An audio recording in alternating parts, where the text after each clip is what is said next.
Hello, beautiful people. It's Sandro from Abstract Homes and Renovations.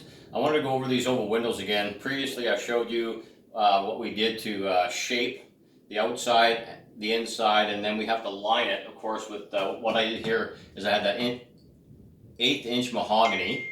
And what we did is we got it wet. Now you can steam it. You guys have steamed it, had success with that. We got it wet and it seemed to bend pretty good. So again, these oval windows are not consistent. Typically you would find an oval window made with wood and there's a template they would make and the window would be exactly the same. These ones are made out of vinyl.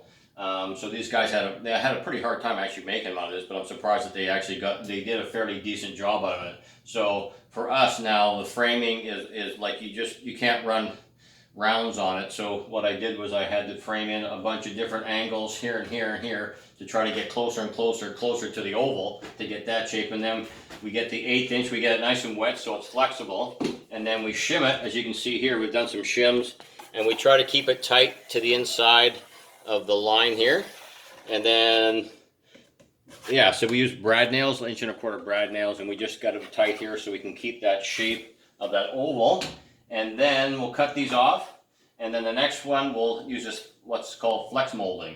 So we'll get that, and that'll be much easier to get even closer to the shape that we need, and it should have a perfect fit after that. Then we can drywall up to that point. That's it for now. Thanks, guys.